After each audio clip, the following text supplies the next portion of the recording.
Welcome students. आज हम discuss करेंगे transition metal alkyl complexes. Alkyne ligand have one sigma bond and two pi bond. One pi bond lie to the another pi bond perpendicularly. Transition metal alkyne complexes जो होते हैं उसमें जो alkyl ligand है वो दो तरीके से बिहेव कर सकता है।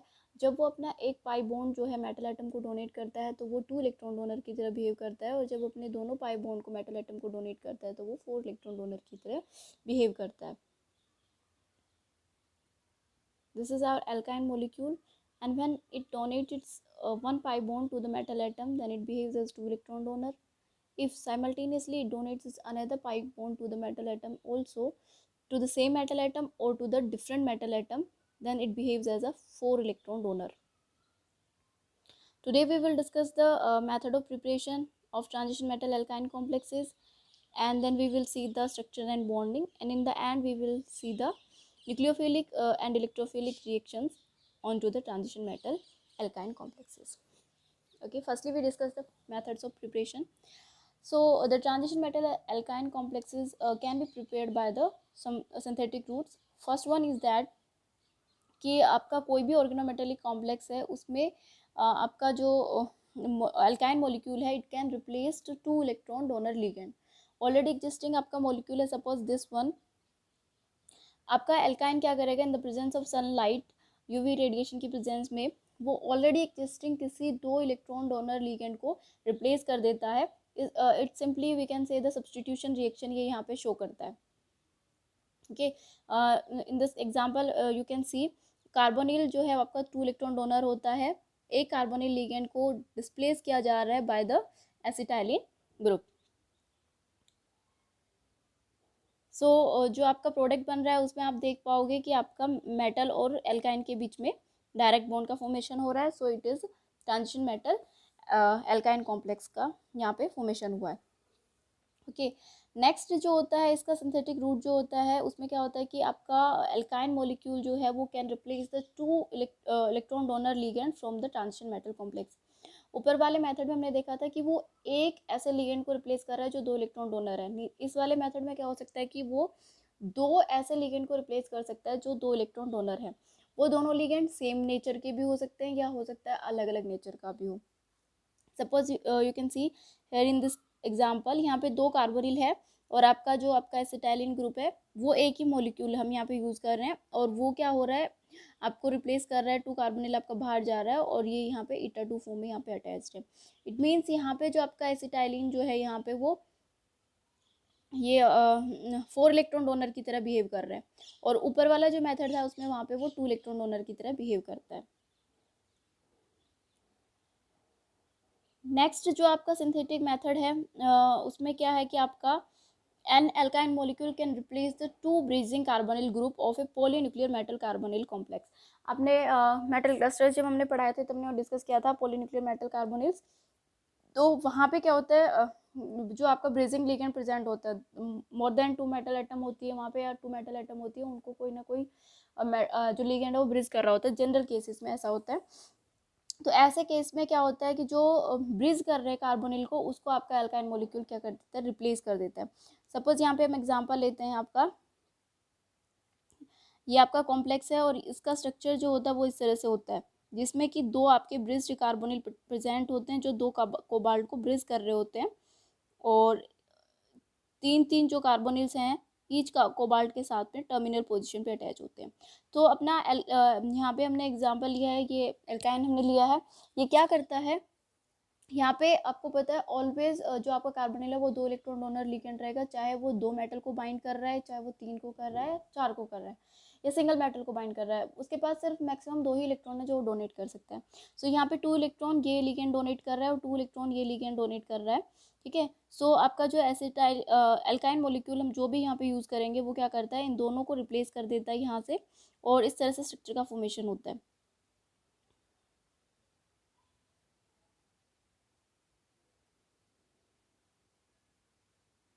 जिसमें आपका एक पाई बॉन्ड जो है वो एक कोबाल्ट को दे रहा होता है, दूसरा पाई बॉन्ड दूसरे कोबाल्ट को डोनेट कर रहा होता है।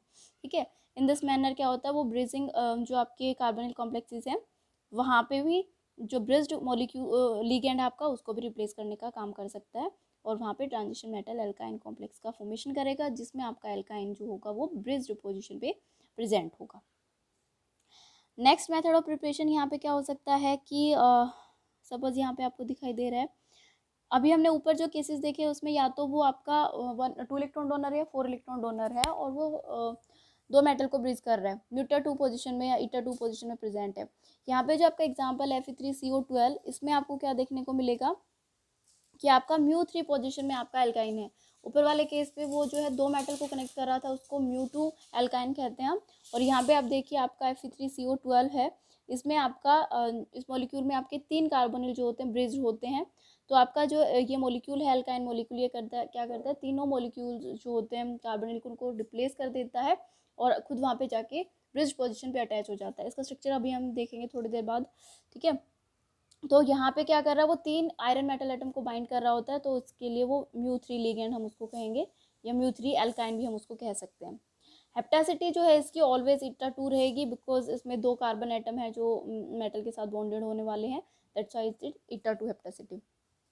नेक्स्ट मेथड ऑफ प्रिपरेशन क्या कहता है कि we can prepare the transition metal alkyne complex by the reduction of metal halide in the presence of alkyne. आपका कोई भी जो मेटल हैलाइड आपका कॉम्प्लेक्स है, उसको जब हम एसिटाइलिन की प्रेजेंस में रिड्यूस कराते हैं, रिड्यूस कराने के लिए हम कोई भी एल्कली और एल्कलाइन अर्थ मेटल लेते हैं, बिकॉज ये आसानी से अपने इलेक्ट्रॉन को डोनेट कर सकती है, कि उसके प्रेजेंस में जब इसको रिएक्ट कराया जाता है तो यहाँ पे क्या होता है, आपका क्लोराइड रिप्लेस हो जाता है और आपका जो आपका एल्काइन मॉलिक्यूल है वो मेटल के साथ बाइंड हो जाता है। नेक्स्ट मेथड ऑफ प्रिपरेशन क्या है कि alkyne molecule can replace the alkene molecule. आपका जो ट्रांजिशन मेटल एल्कीन मॉलिक्यूल है, वहाँ पे आपका एल्काइन मॉलिक्यूल क्या करेगा, उस एल्कीन मॉलिक्यूल को रिप्लेस कर देगा। यहाँ पे एल्कीन मॉलिक्यूल जो होता है आपको पता है 2 इलेक्ट्रॉन डोनर होता है, तो आपका एल्काइन मॉलिक्यूल भी ऐसे केस में जब वो किसी एल्कीन को रिप्लेस कर रहा होगा तो 2 इलेक्ट्रॉन डोनर की तरह बिहेव करेगा। यहाँ पे आपको दिखाई दे रहा है ये आपका ट्रांजिशन मेटल एल्कीन कॉम्प्लेक्स है। ट्रांजिशन मेटल एल्कीन कॉम्प्लेक्स इस तरह से भी आपने देखे हैं, मैंने आपको जिस साल्ट पढ़ाया हुआ है डिस्क्रिप्शन बॉक्स में आपका ट्रांजिशन मेटल एल्कीन कॉम्प्लेक्स का लिंक मिल जाएगा, आप वहाँ से उसको देख सकते हैं, ठीक है। या तो आपका एल्कीन मेटल के साथ इस तरह से अटैच होता है या फिर इस फॉर्म में अटैच होता है, ठीक है। एसिटाइलिन या फिर कोई भी एल्काइन मॉलिक्यूल क्या करेगा, आपको इस ग्रुप को रिप्लेस कर देगा और वो मेटल के साथ बॉन्ड बना लेगा। लेकिन जब वो मेटल के साथ बॉन्ड बनाएगा इस केस में, तो उसमें सी सी सिंगल बॉन्ड नहीं आएगा, सी सी डबल बॉन्ड आएगा, ठीक है, बिकॉज उसके पास एक एक्स्ट्रा पाई बॉन्ड होता है। C C single bond in case of alkyne बहुत ज़्यादा मतलब सीवियर जब बैक पाई बॉन्डिंग होगी उस केस में ऑब्जर्व होता है, और उसके बहुत एक्सेप्शनल एग्जांपल्स हैं। नेक्स्ट मेथड ऑफ प्रिपरेशन जो होता है इसका क्या होता है कि ये डायमराइजेशन या ट्राइमराइजेशन शो कर सकता है। कोई भी एल्काइन हमने वो लिया है जिसके साथ एटलीस्ट 1 सब्स्टिट्यूएंट अटैच है, मतलब सिंपल जो मॉलिक्यूल होता है एल्काइन का वो होता है एसिटाइलिन, जिसमें कि दोनों तरफ जो है एच सब्स्टिट्यूएंट अटैच है। अगर एक एच को रिप्लेस कर दिया जाए और एक आर लगा दिया जाए, कोई भी ऐसी कोई अगर एसिटाइलिन है, ऐसी कोई एसिटाइलिन कार्बन है, वो मेटल के साथ जब बाइंड करता है तो वो जनरली स्टेबल और आइसोलेबल कॉम्प्लेक्सेस का फॉर्मेशन करता है, ठीक है, लेट ट्रांजिशन मेटल के साथ में। लेकिन वहीं पे जो ये एल्काइंस होती हैं वो डाइमराइजेशन और ट्राइमराइजेशन की टेंडेंसी रखती है, अगर इनको मोर देन 1 सब्स्टिट्यूएंट अगर मिल जाए इनको। देखिए जैसे एग्जांपल में यहाँ पर आपका जो एल्काइन मॉलिक्यूल है इस पर 2 सब्स्टिट्यूएंट अटैच है, सी ट्रिपल बॉन्ड सी के साथ दोनों साइड पे आपका पीएच अटैच है। तो इस टाइप के जो मॉलिक्यूल जो हम यूज़ करते हैं तो वो ज़्यादा स्टेबल मॉलिक्यूल का फॉर्मेशन नहीं करते, और क्या होता है कि वो जो मॉलिक्यूल बनता है वो तुरंत ही डाइमराइजेशन में या ट्राइमराइजेशन में, यानी उनका पॉलीमराइजेशन हो जाता है, ठीक है।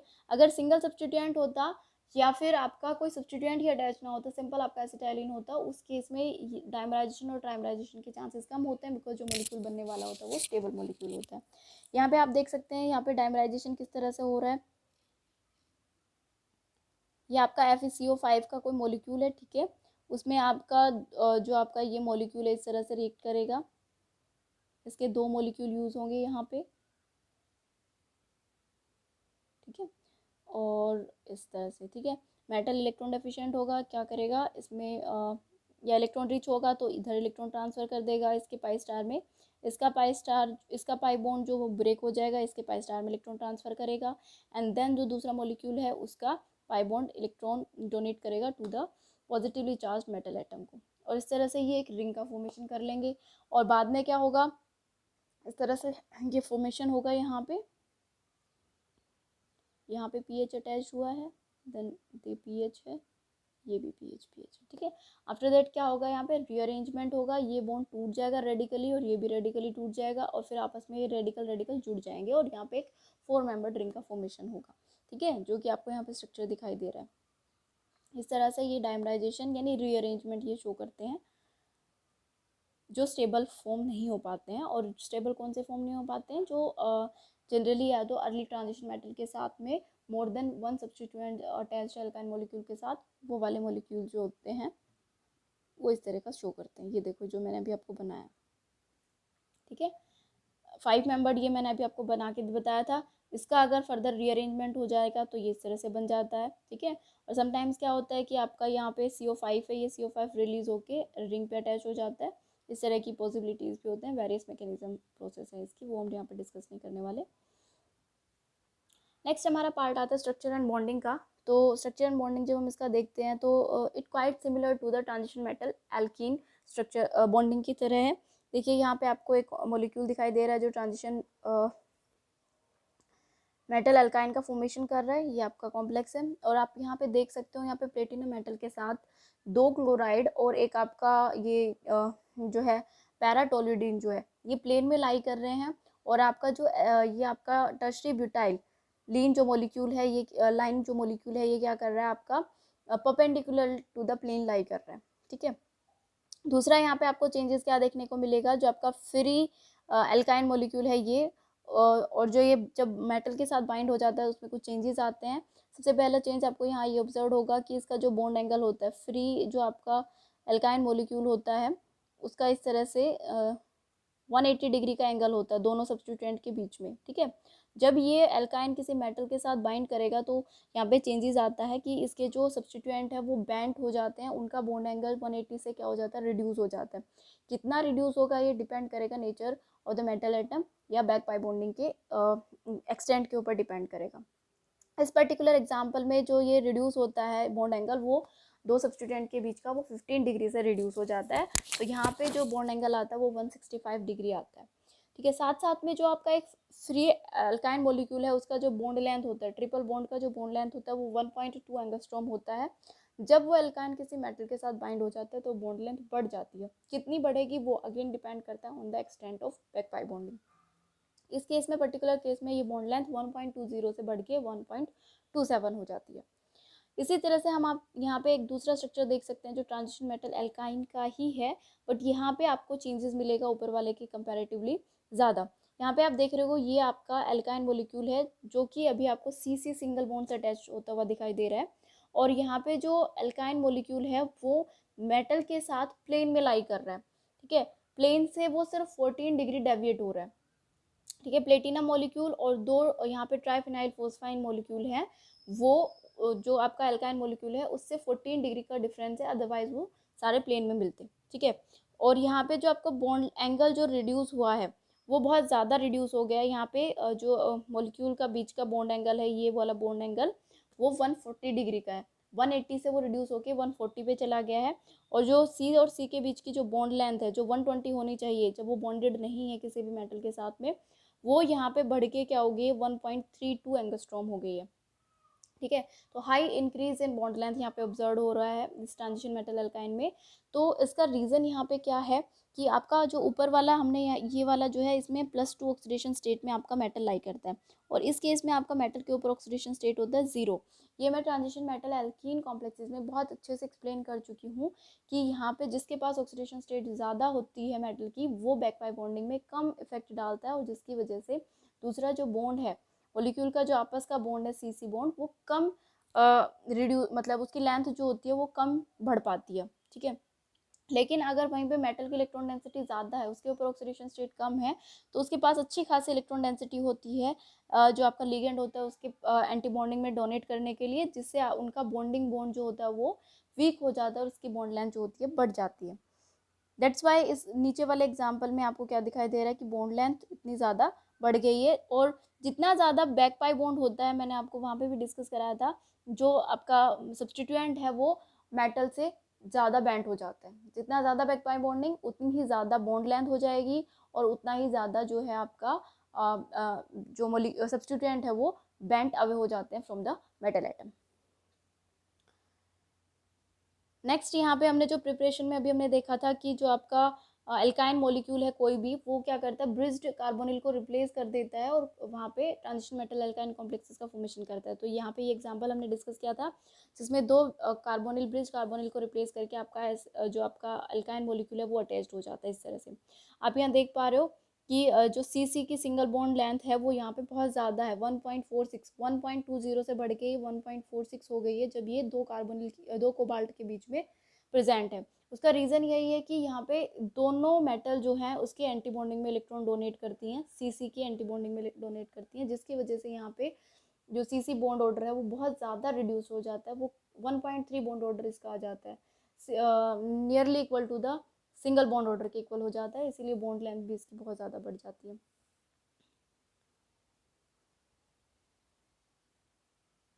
इसी स्ट्रक्चर के बेसिस पे यहाँ पे आपको दो और एग्जांपल मिल जाएंगे जिसमें मेटल एटम जो है आपका सोडियम और निकिल है।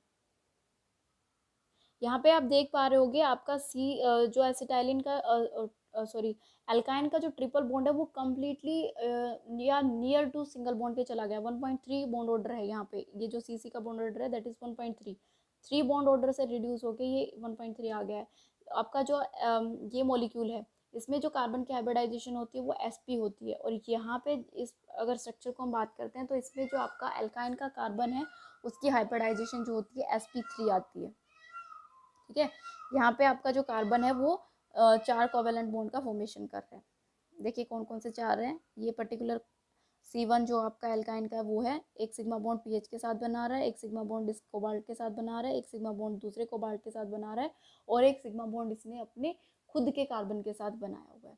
ठीक है, तो यहाँ पे हाइब्रिडाइजेशन इसकी sp3 है जब ये आपका एल्काइन मोलिक्यूल दो मेटल एटम को ब्रिज कर रहा है, और उस मेटल एटम के ऊपर जो है इलेक्ट्रॉन डेंसिटी काफ़ी अच्छी खासी है, जिसकी वजह से वो अच्छा खासा बैक डोनेशन करके उसकी ट्रिपल बॉन्ड को रिड्यूस कर रहा है सिंगल बॉन्ड की तरफ।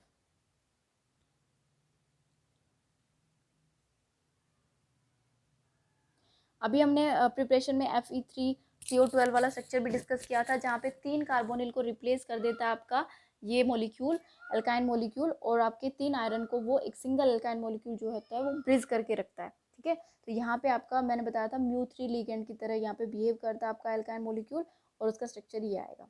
इसमें आप देख सकते हो इसमें भी अगेन आपका जो मॉलिक्यूल है वो सिंगल बॉन्ड फॉर्म कर रहा है सी के बीच में, और ये बॉन्ड लेंथ भी बहुत ज़्यादा हाई है जो एक फ्री एल्काइन मॉलिक्यूल की होती है उससे। Now we see the bonding. जो बॉन्डिंग है वो हम दो पार्ट में डिस्कस करेंगे। पहले हम जो आपका एल्काइन मॉलिक्यूल है उसमें बॉन्डिंग किस तरह से होती है, एंड दूसरे पार्ट में हम देखेंगे कि एल्काइन जो है आपका वो कैसे मेटल के साथ बॉन्डेड होता है। तो पहले देखते हैं कि आपका एल्काइन मॉलिक्यूल, जैसे मैंने अभी बताया, ये sp हाइब्रिडाइज्ड होता है।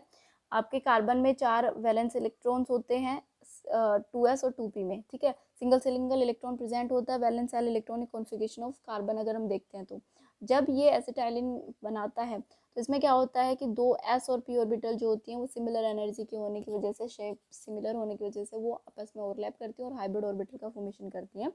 2 sp हाइब्रिडाइज्ड ऑर्बिटल यहाँ फॉर्म होती हैं, जिसमें एक में इलेक्ट्रॉन डोनेट करता है आपका जो इसका एल्काइन का जो दूसरा कार्बन है उसके साथ में सिग्मा बॉन्ड का फॉर्म करता है, और आपका जो दूसरा sp ऑर्बिटल है उसमें क्या करता है, ये जो आपका ये हाइड्रोजन है उस वो इलेक्ट्रॉन डोनेट करके कोवेलेंट बॉन्ड का फॉर्मेशन करता है।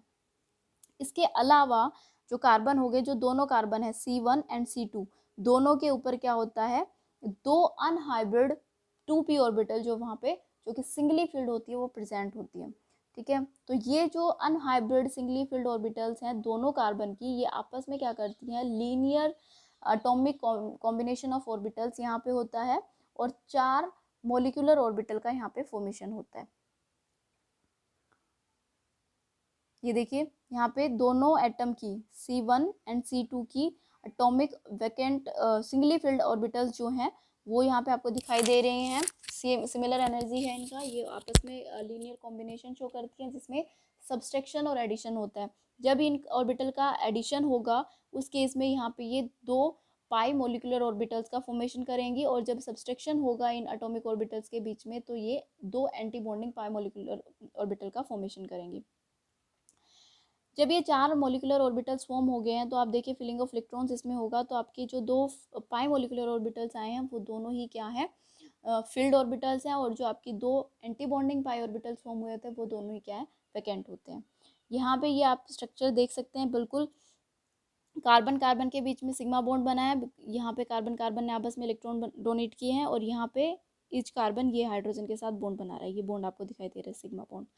उसके अलावा दोनों कार्बन के ऊपर ये P Y and P X, इसके ऊपर भी P Y and P X, इस तरह से ऑर्बिटल प्रेजेंट है जो कि सिंगली फिल्ड्स हैं। ठीक है, इन्होंने आपस में एब्स्ट्रक्शन किया, एडिशन किया, और यहाँ सब्सट्रैक्शन और एडिशन करके ये ऑर्बिटल्स का फॉर्मेशन किया।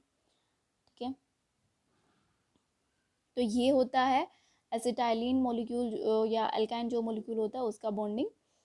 और ये जो यहाँ पे आप देख सकते हो ये 2 पाई बॉन्डिंग जो ऑर्बिटल्स हैं इनकी वजह से जो बॉन्ड ऑर्डर आता है वो 2 आता है। दोनों जो आपके कार्बन एटम्स हैं, सिग्मा बॉन्ड तो उन्होंने आपस में बना लिया है sp हाइब्रिड ऑर्बिटल की ओवरलैपिंग से। पाई बॉन्ड वो कैसे बनाते हैं, इन दोनों एटॉमिक ऑर्बिटल के ओवरलैप से जो है ये 2 पाई बॉन्ड का फॉर्मेशन करते हैं, ये आपको दिखाई दे रहे होंगे। इसी वजह से सी और सी के बीच में 3 बॉन्ड लाई करते हैं। जो आपका ट्रांजिशन मेटल एल्काइन कॉम्प्लेक्स है उसका जो एक्चुअल स्ट्रक्चर होता है वो इन 2 स्ट्रक्चर के बीच में, ये 2 स्ट्रक्चर जो आपको दिखाई दे रहे हैं इनके बीच में कहीं लाई करता है, इनके बीच में मतलब इंटरमीडिएट की तरह वो होता है। ये 2 स्ट्रक्चर कब कैसे फॉर्म हो सकते हैं वो देखते हैं। जो आपको स्ट्रक्चर ए दिखाई दे रहा है एल्काइन कॉम्प्लेक्स का, इस तरह का स्ट्रक्चर भी हो सकता है और इस तरह का स्ट्रक्चर भी हो सकता है। ए को सिंपल एल्काइन कॉम्प्लेक्स कह रहे हैं, बी को जो है मेटलोसाइक्लोप्रोपेन टाइप का वो स्ट्रक्चर फॉर्मेशन करता है। तो होता क्या है, आपको ए वाले स्ट्रक्चर में क्या दिखाई दे रहा है, कार्बन कार्बन जो आपका एल्काइन मॉलिक्यूल है उसका जो एक पाई बॉन्ड है वो डोनेट कर रहा है मेटल एटम को अपने इलेक्ट्रॉन्स, और मेटल के साथ सिग्मा बॉन्ड का फॉर्मेशन कर रहे हैं। सिंपली ये हो रहा है। जो यहाँ पे आपके 2 पाई बॉन्ड बने हैं वो दोनों पाई बॉन्ड क्या होते हैं, एक दूसरे के परपेंडिकुलर है। सपोज ये वाला इस तरह से प्रेजेंट है एक पाई बॉन्ड, तो दूसरा पाई बॉन्ड जो होगा वो इसके ऐसे प्रेजेंट होगा, ठीक है, राइट एंगल पे प्रेजेंट होता है ये। तो आपका इस वाले मॉलिक्यूल में क्या दिखाई दे रहा है, आपका कोई भी एक पाई बॉन्ड जो है वो जिसकी शेप जो है प्लेन में आ रही है मेटल की ऑर्बिटल के साथ में, मेटल की हाइब्रिड ऑर्बिटल के साथ में, उसके साथ ओवरलैप करके उसको सिग्मा बॉन्ड का फॉर्मेशन करा रहा है। ठीक है, और ये वाला जो आपका कॉम्प्लेक्स है उसमें क्या हो रहा है कि आपका मेटल जो है अपना इलेक्ट्रॉन बैक डोनेशन शो कर रही है टू द एंटी बॉन्डिंग। ये वाली जो एंटी बॉन्डिंग्स हैं आपकी उनमें मेटल अपने इलेक्ट्रॉन को डोनेट कर देता है, जिससे क्या होता है मेटल बैक पाई बॉन्ड का फॉर्मेशन होता है, और उससे क्या होगा, इस तरह से कार्बन ने अपने इलेक्ट्रॉन डोनेट करके इसके बीच में बॉन्ड बनाया था। अब मेटल ने जब इधर इलेक्ट्रॉन डोनेट कर दिया, ठीक है, उसके बाद क्या होगा, इन दोनों ऑर्बिटल सिग्मा और पाई बॉन्ड के बीच में मिक्सिंग होगा और उससे 2 सिग्मा बॉन्ड का फॉर्मेशन होगा। ये आपको दिखाई दे रहे हैं 2 नए सिग्मा बॉन्ड यहाँ पे फॉर्म हो गए। यहाँ पे एक सिग्मा बॉन्ड था, मेटल ने इलेक्ट्रॉन डोनेट बैक किया, उसके बाद क्या हुआ, सिग्मा और पाई फॉर्म हुआ, उन सिग्मा और पाई का दोनों का मिक्सिंग हुआ और जिससे 2 सिग्मा बॉन्ड फॉर्म हुआ, एक ये और एक ये। तो दिस इज जो बी स्ट्रक्चर है वो बनता है due to the back pi bonding की वजह से। ओके, इसमें क्या होता है, आपको सी और सी के बीच में डबल बॉन्ड दिखाई दे रहा है। किसी केस में सी और सी के बीच में सिंगल भी हो सकता है, जैसे हमने ऊपर एग्जांपल देखे हैं। उसका रीजन क्या होता है, या तो जो मेटल होती है वो मोर देन 1 मेटल होती है जो कि एंटी बॉन्डिंग में इलेक्ट्रॉन डोनेट कर रही है, या अगर सिंगल मेटल भी है तो उसके पास बहुत ज़्यादा इलेक्ट्रॉन डेंसिटी है, उसके पास जो एटॉमिक ऑर्बिटल्स हैं वो बहुत ज़्यादा फील्ड एटॉमिक ऑर्बिटल्स हैं, जिसकी वजह से वो सी ट्रिपल बॉन्ड सी से ब्रेक डाउन होकर उसका वो सी सिंगल बॉन्ड सी में कन्वर्ट हो जाता है। ठीक है, ये जो डबल सिग्मा बॉन्डिंग मॉडल है आपको जिसमें 2 सिग्मा बॉन्ड का फॉर्मेशन हो रहा है, ये क्या क्या बताता है, एक तो सी और सी की अरेंजमेंट बताता है। ये सी और सी एक्सिस जो है ये प्लेन में कहाँ लाई करेंगे, जो आपका दूसरे लिगेंड है और मेटल है उससे उसके बिल्कुल प्लेन में लाई करेंगे या उससे कितना डेविएट होंगे, इसके बारे में इंफॉर्मेशन देता है ये वाला मॉडल। दूसरा ये बताता है बेंडिंग ऑफ सब्सटीट्यूएंट। ये देखो इस वाले मॉडल में क्या हो रहा है कि बेंडिंग ऑफ सब्सटीट्यूएंट नहीं हो रही, आर बिल्कुल अपने 180 डिग्री एंगल पे ही है, और जब ये वाली पोजीशन आती है, जब बैक पाई बॉन्डिंग होती है उस केस में क्या हो रहा है, आर अपने एंगल से इसका एंगल रिड्यूस हो गया है। ठीक है, कितना रिड्यूस होता है वो अगेन बैक पाई बॉन्डिंग पे डिपेंड करेगा। सो ये वाला मॉडल बेंडिंग के बारे में एक्सप्लेनेशन देता है। तीसरा ये बताता है सी और सी की लेंथ के बारे में। यहाँ पे सी और सी की लेंथ जो होती है वो ट्रिपल बॉन्ड की वजह से 1.2 एंगस्ट्रॉम होती है। इस वाले मॉडल में ये जो ट्रिपल बॉन्ड है वो रिड्यूस हो गया है। तो अब कितना रिड्यूस होगा, ये रिड्यूस होकर 2 में जाएगा या 2.5 में जाएगा या 1.5 में जाएगा, इसकी इन्फॉर्मेशन इस वाले मॉडल से हमें मिलती है। अब इन दोनों मॉडल को एक्सप्लेन करने के लिए हम दो एग्जांपल्स लेते हैं। पहला एग्जांपल जो हम ऊपर भी डिस्कस करके आए थे, डाइक्लोरोपैराटोल्यूडिन आपका एल्काइन मोलिक्यूल था, ठीक है। ये वाला जो मोलिक्यूल है आपका वो शो करता है इस वाले कॉम्प्लेक्स की, इस वाले मॉडल की तरह इसका स्ट्रक्चर होता है। और ये आपका जो मोलिक्यूल है, ये जो कॉम्प्लेक्स है, ये आपका इस मॉडल को फॉलो करता है, ठीक है। दोनों के अलग अलग मॉडल फॉलो करने के रीजंस क्या है वो हम डिस्कस करते हैं। आपका यहाँ पे जो प्लेटिनम मेटल है उसमें जो ऑक्सीडेशन स्टेट है दैट इज +2, और इस वाले केस में जो आपका ऑक्सीडेशन स्टेट है दैट इज 0, ठीक है। तो +2 होने की वजह से इसमें इलेक्ट्रॉन डेंसिटी कम होती है। ये क्या होता है, पुअर पाई डोनर होगा, बैक डोनेशन ये अच्छे से नहीं करा सकता, पुअर पाई डोनर है। और यहाँ पे आपका जो लीगेंड है, जो आपका अल्काइल मॉलिक्यूल है, उसमें जो आपका सब्सटीट्यूएंट लगा है वो टर्शरी ब्यूटाइल लगा है। और यहाँ पे जो आपका अल्काइन मॉलिक्यूल है, इसमें जो सब्सटीट्यूएंट लगा है वो फिनाइल लगा है, डाईफिनाइल एसिटाइलिन है यहाँ पे, और ये डाई टर्शरी ब्यूटाइल एसिटाइलिन है। तो यहाँ पे पीएच ग्रुप अटैच होने की वजह से क्या होता है, आपका ये जो अल्काइन मॉलिक्यूल है ये गुड पाई एक्सेप्टर बन जाता है, मतलब मेटल से आसानी से इलेक्ट्रॉन गेन कर सकता है। और दूसरा, इसके मेटल के ऊपर क्या है, इलेक्ट्रॉन डेंसिटी बहुत ज़्यादा अच्छी है, बिकॉज इस पे ऑक्सीडेशन स्टेट क्या है, 0 है। तो ये मेटल अच्छे से इलेक्ट्रॉन दे भी सकता है, और रिसीवर जो है इसका वो भी अच्छा है। तो यहाँ पे जो बैक पाई बॉन्डिंग होगी वो बहुत अच्छी होगी, जिसकी वजह से क्या होगा, आपका C triple bond C bond है वो टूट जाएगा और वो सी डबल बॉन्ड सी में कन्वर्ट हो जाएगा, और लिगेंड और मेटल के बीच में 2 सिग्मा बॉन्ड का फॉर्मेशन हो जाएगा। वहीं पे आपका जो ए कॉम्प्लेक्स का फॉर्मेशन करने वाला आपका मॉलिक्यूल है, उसमें क्या है, आपका मेटल भी पुअर पाई डोनर है, और जो आपका एक्सेप्टर लिगेंड है वो भी पुअर पाई एक्सेप्टर है। तो जिसकी वजह से बैक पाई बॉन्डिंग नहीं के बराबर होती है, और जिसकी वजह से जो आपका ए टाइप का जो यहाँ पे स्ट्रक्चर फॉर्मेशन होता है इस मॉलिक्यूल, इस कॉम्प्लेक्स में। नेक्स्ट देखते हैं कि जो आपका एल्काइन मॉलिक्यूल है वो किस तरह से मेटल के साथ बॉन्डेड होता है। तो मेटल के साथ कैसे बॉन्ड होगा, आप अभी हमने डिस्कस किया कि C1 एंड C2 जो हैं वो इस तरह से अटैच्ड हैं, ठीक है। तो इसका जो ये बॉन्ड है, एक पाई बॉन्ड फिल्ड, मैंने अभी बताया ना, 2 पाई मोलिकुलर ऑर्बिटल वहाँ पे फिल्ड फॉर्म होती है ऑन द CC। तो यहाँ पे वो उनमें से एक पाई मोलिकुलर ऑर्बिटल जो कि जिसकी जो डायरेक्शन है, जो उसका प्लेन है, वो मेटल की जो वैकेंट हाइब्रिडाइज्ड ऑर्बिटल है उसके साथ में क्या करता है, ओवरलैप करता है इस तरह से, ठीक है। और यहाँ पे एक मेटल अल्काइन सिग्मा बॉन्ड का फॉर्मेशन होता है, ठीक है।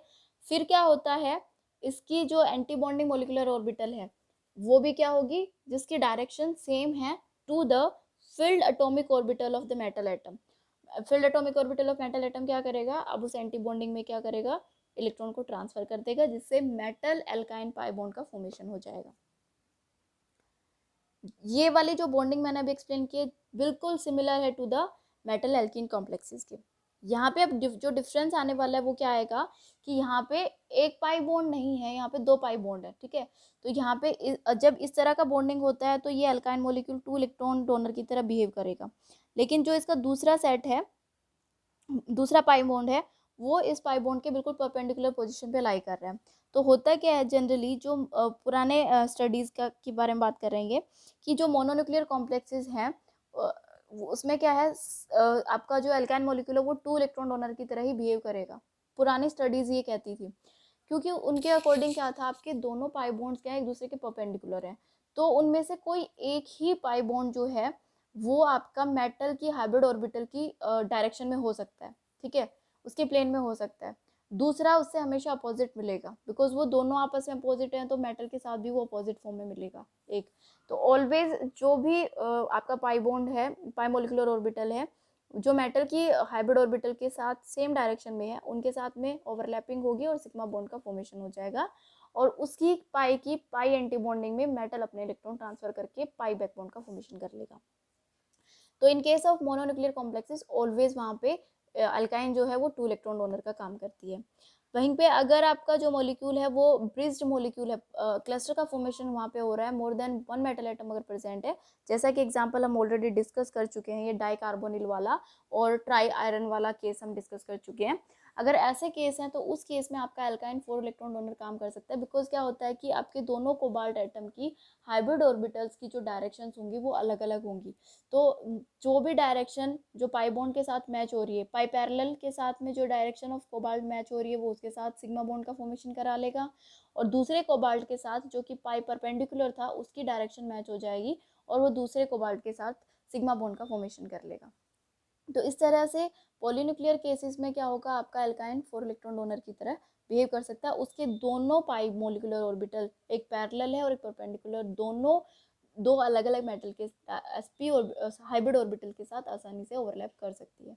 बट अगर मोनोन्यूक्लियर केस है तो उस केस में एक मेटल के साथ में सिर्फ एक ही पाई मोलिकुलर ऑर्बिटल, वेदर वो पाई पैरेलल है या वेदर वो पाई परपेंडिकुलर है, ओवरलैप कर सकती है, दूसरा ओवरलैप नहीं कर सकता। ठीक है। बट इन 1989 में J.L. टेम्पल्टन जो आए थे साइंटिस्ट, उन्होंने सजेस्ट किया कि alkyne molecule can behave as 4 electron donor in case of mononuclear complexes also.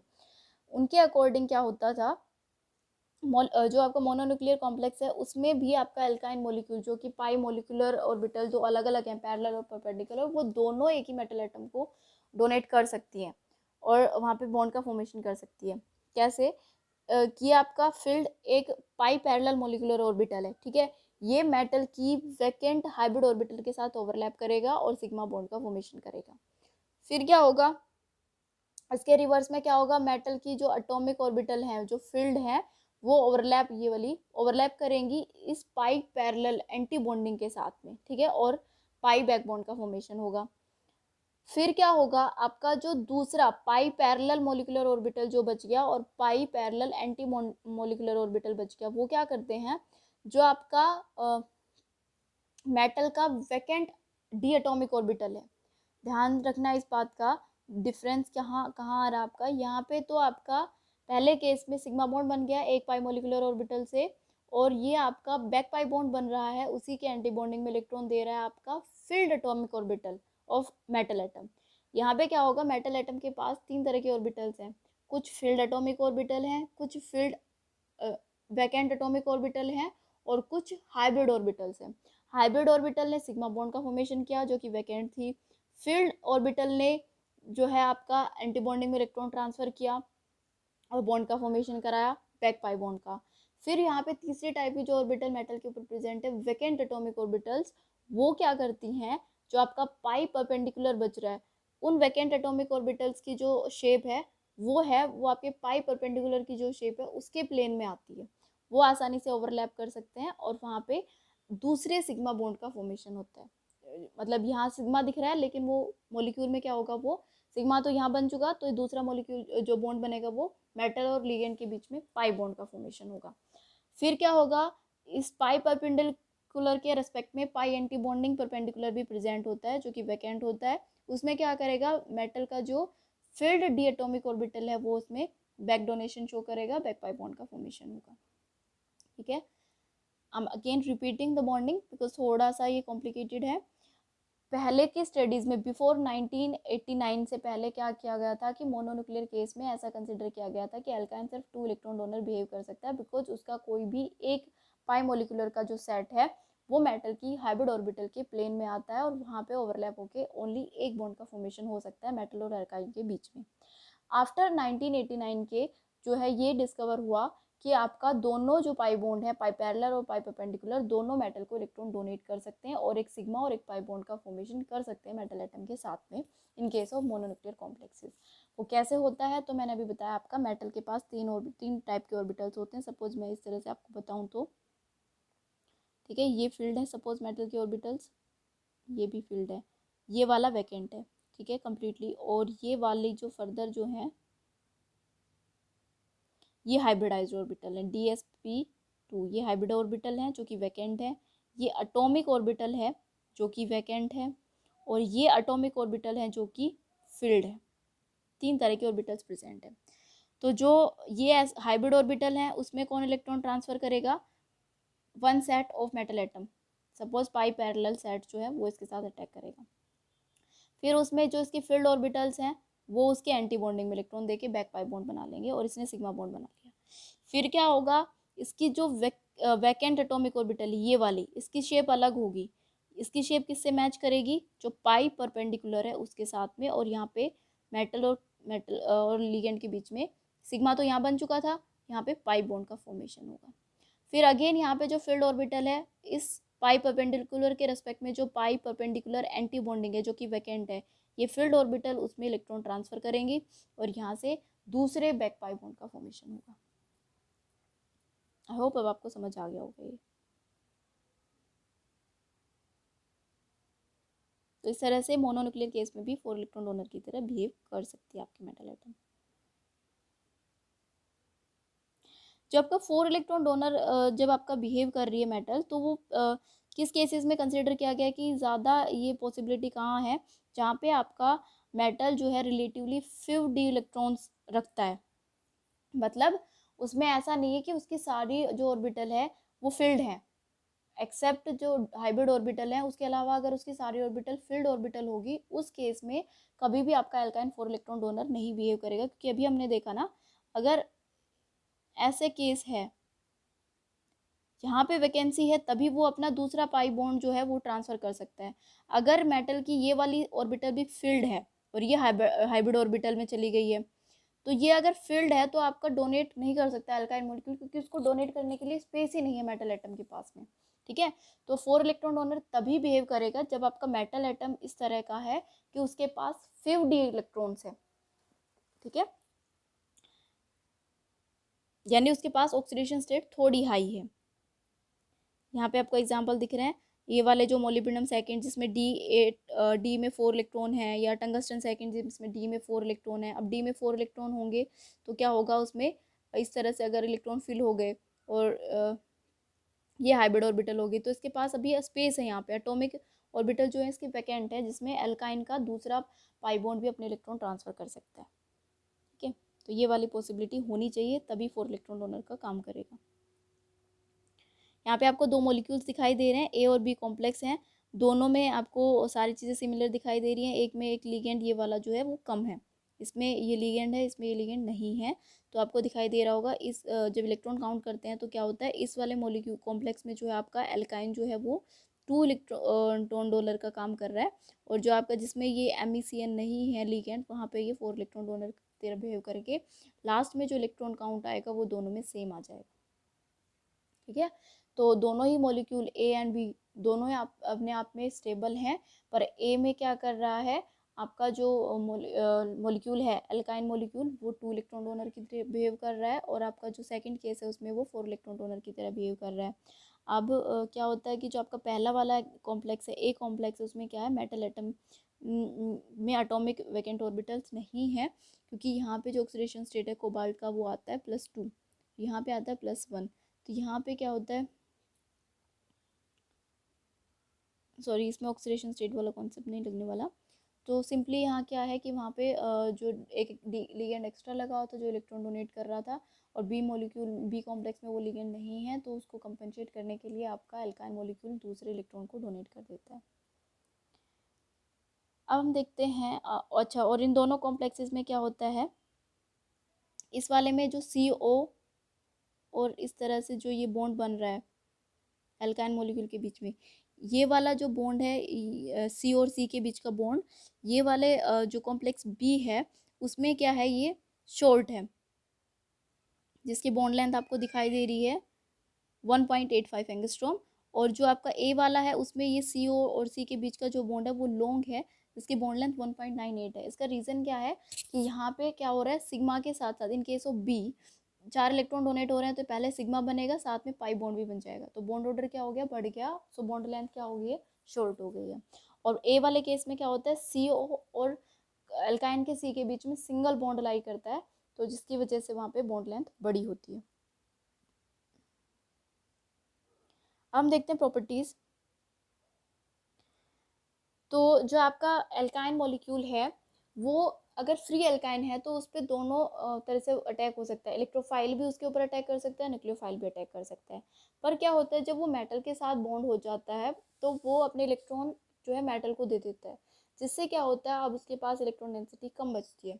तो उसके बिहाफ पे क्या होना चाहिए कि उसको वो किसी इलेक्ट्रोफाइल पे अटैक नहीं कर सकता, बिकॉज उसने अपने इलेक्ट्रॉन्स किसको दे दिए, मेटल के को दे दिए। तो उसके ऊपर अब वो खुद इलेक्ट्रोफाइल बन जाएगा और न्यूक्लियोफाइल उसके ऊपर अटैक कराएगा। ठीक है, तो क्या होता है यहाँ पे न्यूक्लियोफाइल इस पे अटैक करते हैं।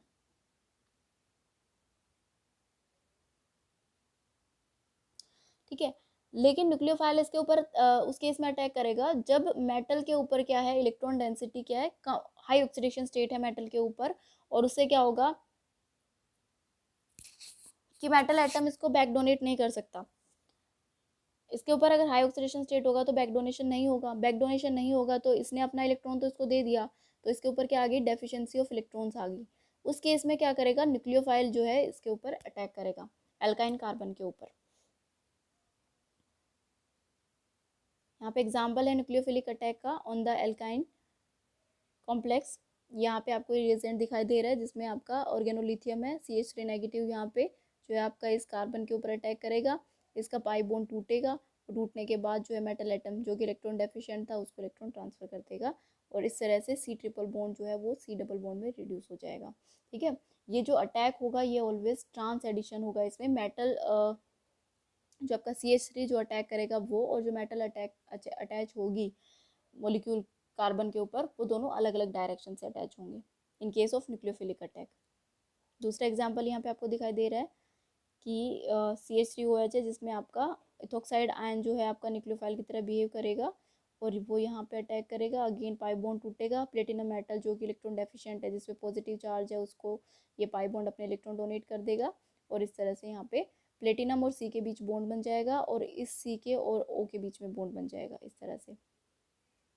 ठीक है, और ये दोनों आपस में एंटी होंगे, ट्रांस एडिशन हो रहा है इन दोनों का।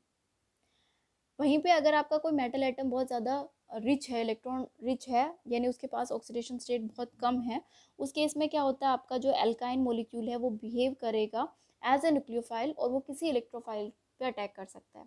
वो क्यों, ऐसा क्यों, क्योंकि अगर आपके मेटल एटम की ऑक्सीडेशन स्टेट कम है, यानी इस केस में आपको मेटल एटम के ऊपर ऑक्सीडेशन स्टेट 0 दिखाई दे रही है, ठीक है, तो इससे क्या होगा, इस मेटल टंगस्टन के ऊपर इलेक्ट्रॉन डेंसिटी बहुत ज़्यादा है। तो जब इस एल्काइन ने अपना इलेक्ट्रॉन डोनेट करके मेटल के साथ जब बॉन्ड बनाया था, तो ऑल्दो इसके ऊपर भी इलेक्ट्रॉन डेंसिटी कम हो गई थी, इस एल्काइन की भी इलेक्ट्रॉन डेंसिटी कम हो गई है, पर ऑन द अनदर हैंड क्या होगा, आपका टंगस्टन क्या होता है, हाई इलेक्ट्रॉन डेंसिटी रखने की वजह से fastly back pi bonding show करेगा, जिससे एल्काइन के ऊपर दोबारा से इलेक्ट्रॉन डेंसिटी आ जाती है through the back pi bond. ठीक है, अब अल्काइन अगेन से उसमें रेनफोर्समेंट होगी, उसमें अगेन से इलेक्ट्रॉन डेंसिटी आ गई है, तो वो आसानी से अपनी उस इलेक्ट्रॉन डेंसिटी को किसी भी इलेक्ट्रोफाइल को दे सकता है, यानी वो अब अल्काइन मॉलिक्यूल पे क्या कर रहा है, आपका इलेक्ट्रोफाइल अटैक कर रहा है। ठीक है, और ऊपर वाले केस में जहाँ पे मेटल के पर ऑक्सीडेशन स्टेट ज़्यादा है, मेटल के पास इलेक्ट्रॉन डेंसिटी कम है, वो बैक पाई बॉन्डिंग के थ्रू अल्काइन की डेंसिटी को इंक्रीज नहीं कर पा रही है, वहाँ पे अल्काइन इलेक्ट्रॉन डेफिशिएंट हो रहा है मेटल को इलेक्ट्रॉन डोनेट करने के बाद में, तो उस केस में क्या होगा, उसके ऊपर कोई न्यूक्लियोफाइल अटैक करेगा। ठीक है, दोनों केसेस समझ में आ गए आपको, कब वो न्यूक्लियोफिलिक रिएक्शन देगा और कब वो इलेक्ट्रोफिलिक रिएक्शन देगा। तो यहाँ पे इलेक्ट्रोफाइल के साथ में रिएक्शन शो करेगा। ठीक है, HCl यहाँ पे इलेक्ट्रोफाइल H पॉजिटिव निकलेगा यहाँ पे, और ये H पॉजिटिव जो है ये आपका इसको इस तरह से इलेक्ट्रॉन देगा, और यहाँ पे एडिशन हो जाएगा। जो अब इलेक्ट्रोफाइल यहाँ पे अटैक होता है, ठीक है, जब ये न्यूक्लियोफाइल की तरह बिहेव करेगा मॉलिक्यूल और इलेक्ट्रोफाइल के ऊपर अटैक करेगा, उस केस में जो है आपका सिस एडिशन होगा ऑलवेज, जो एल्कीन बनेगी वो सिस एल्कीन बनेगी, और जो आपका जब न्यूक्लियोफाइल एल्काइन के ऊपर अटैक करेगा उस केस में आपका एल्कीन जो बनेगी वो ट्रांस एल्कीन बनेगी।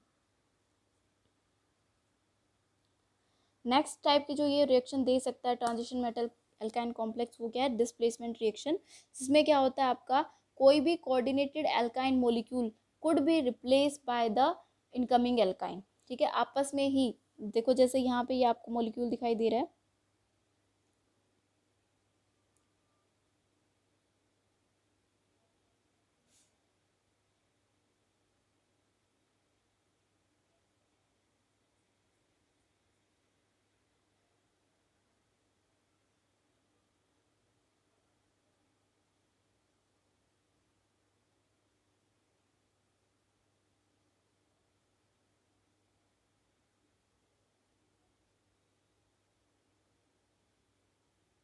यहाँ पे देखिए ये आपको मॉलिक्यूल दिखाई दे रहा है, ये ऑलरेडी एक ट्रांजिशन मेटल एल्काइन मॉलिक्यूल है जिसमें acetylene as a ligand attached है।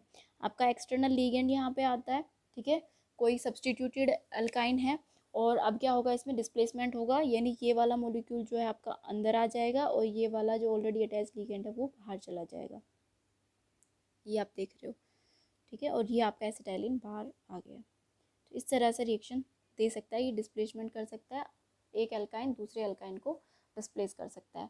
सब्सटीट्यूशन रिएक्शन क्या होता है, जब एक लिगेंड जो है वो दूसरे लिगेंड को डिस्प्लेस करता है, और डिस्प्लेसमेंट कहाँ है, और ये एक ही टाइप का लिगेंड है, मतलब एक एल्काइन दूसरे एल्काइन को रिप्लेस कर रही है, that is displacement. So with this from my side transition metal alkyne topic जो है वो कवर हो गया है, जिसमें हमने पढ़ा है, इंट्रोडक्शन देखा हमने इसका, देन हमने इसकी प्रिपरेशन देखी है, एंड फिर भी स्ट्रक्चर हमने डिस्कस किए थे, कुछ बॉन्ड लेंथ डिस्कस किए थे, जो आपका सब्सटीट्यूएंट का जो एंगल है वो किस तरह से रिड्यूस हो रहा है वो डिस्कस किया है। आफ्टर दैट हमने बॉन्डिंग डिस्कस किए हैं दो अलग अलग पार्ट्स में, and in the end we see the properties of the transition metal alkyne complexes, जिसमें वो दोनों तरह की रिएक्शन दे सकता है, इलेक्ट्रोफिलिक रिएक्शंस भी, न्यूक्लियोफिलिक भी। इन case of transition metal alkene complexes वो न्यूक्लियोफिलिक